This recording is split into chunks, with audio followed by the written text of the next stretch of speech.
Assalamualaikum warahmatullahi wabarakatuh. Pada kesempatan kali ini kita akan belajar tentang dinamika rotasi dan kesetimbangan benda tegar. Perhatikan gambar berikut. Gambar pertama merupakan sebuah besi batangan. Gambar kedua adalah adonan tepung. Apabila kedua benda itu diputar dengan memegang salah satu ujungnya, kira-kira apakah yang akan terjadi? Benda pertama bentuknya relatif tetap, sedangkan benda kedua akan mengalami perubahan bentuk. Pada putaran dengan frekuensi tertentu, benda kedua akan meregang dan tidak kembali ke bentuk semula. Jadi, dapat dinyatakan bahwa benda pertama merupakan benda tegar.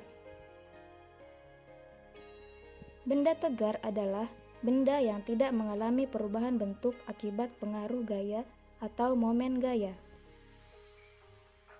Saat kalian hendak membuka pintu, kalian memberikan gaya kepada gagang pintu sehingga menyebabkan pintu terbuka atau berputar, dengan engsel pintu sebagai sumbu putarnya.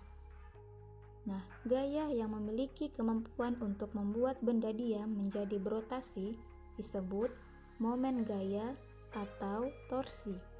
Secara matematis dituliskan tau sama dengan F dikali L. Tau merupakan momen gaya atau torsi, F adalah gaya, dan L adalah lengan gaya. Gerak translasi dan gerak rotasi. Gerak translasi atau gerakan menggeser suatu benda disebabkan oleh pengaruh gaya F pada benda tersebut. Jika jumlah gaya-gaya yang bekerja tidak sama dengan 0, maka benda akan bergeser dengan percepatan tertentu.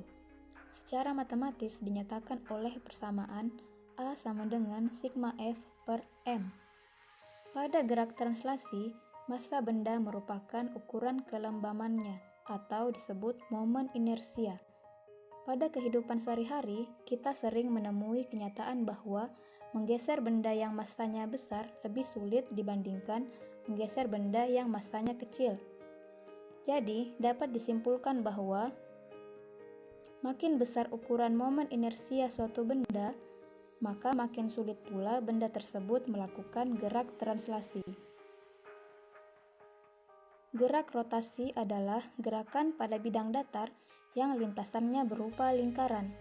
Pada gerak rotasi, momen inersia suatu benda bergantung kepada bentuk benda dan letak sumbu putar benda tersebut. Perhatikan gambar. Misalkan kamu memiliki sebuah batang ringan, massa diabaikan dengan panjang R, salah satu ujung batang yaitu titik P ditetapkan sebagai poros rotasi. Pada ujung yang lain dihubungkan dengan sebuah partikel bermassa M. Jika sistem diputar terhadap poros P sehingga partikel berotasi dengan kecepatan V, maka energi kinetik rotasi partikel dapat dinyatakan EK sama dengan 1/2 mv kuadrat. Karena V sama dengan R dikali omega, maka energi kinetiknya adalah 1/2 dikali M dikali R kuadrat dikali omega kuadrat.